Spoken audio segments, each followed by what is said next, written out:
Bonjour à tous et bienvenue sur la chaîne Littérairement Bon. Je me nomme Stéphanie pour la Bibliothèque municipale de Sainte-Julie.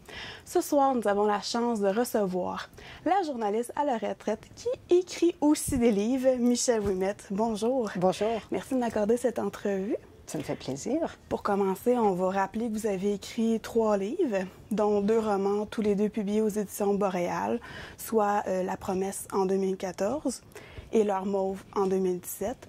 Vous avez aussi coécrit un récit avec Mère-Josée Duquette, Histoire d'une vie trop courte, une battante au pays de Loup-Garing, publié aux éditions La Presse en 2015.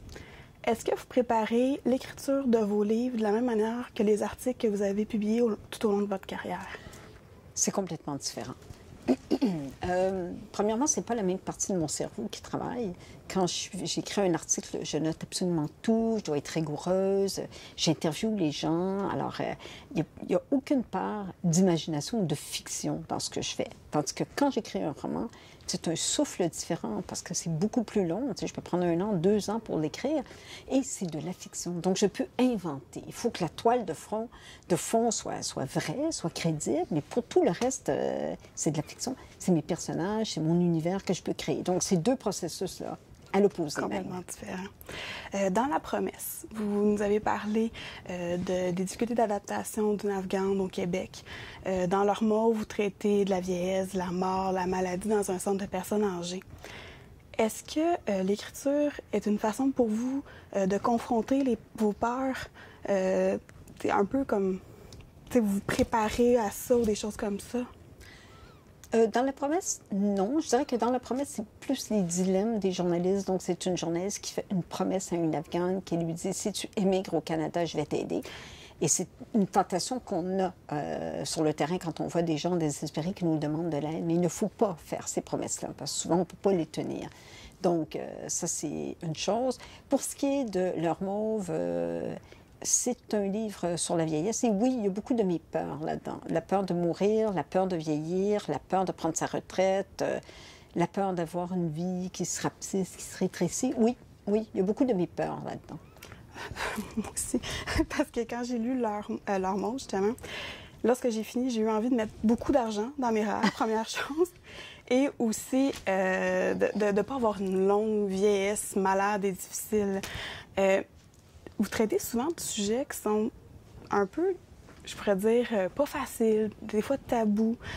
Qu'est-ce qui vous attire dans ces sujets-là, qui peuvent d'ailleurs ébranler vos lecteurs? Je sais pas, c'est des univers qui m'intéressent, comme...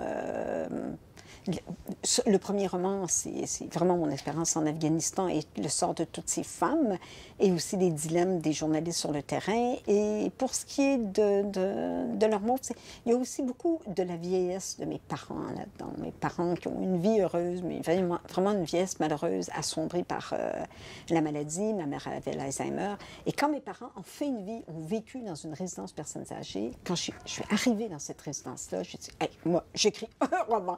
C'est vraiment là, du matériel pour un roman. Parce que... et la journaliste, c'est jamais loin. Hein? Alors, pour écrire ce livre-là, j'ai passé 3 semaines dans 2 résidences pour personnes âgées. Parce que j'avais besoin de m'assurer, même si je voyais mes parents dans leur résidence, je voulais avoir la routine, je voulais avoir la vraie vie pour créer la fiction. Oui, c'est souvent sur ça que vous vous basez d'ailleurs, tous vos livres.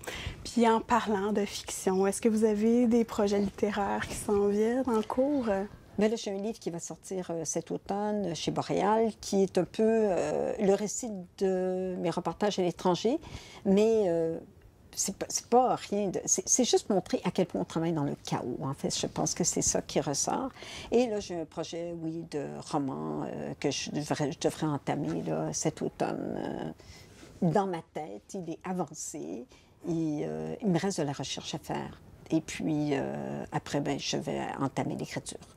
Est-ce que vous avez un petit scoop pour le sujet? Ben, ça va être un sujet... Ce que je peux vous dire, c'est que ça va être encore plus sombre que ce que j'ai fait jusqu'à maintenant. Oui, il faut s'accrocher avec vous. Oui, c'est ça. Un gros merci de m'avoir accordé du temps en cette fin de soirée.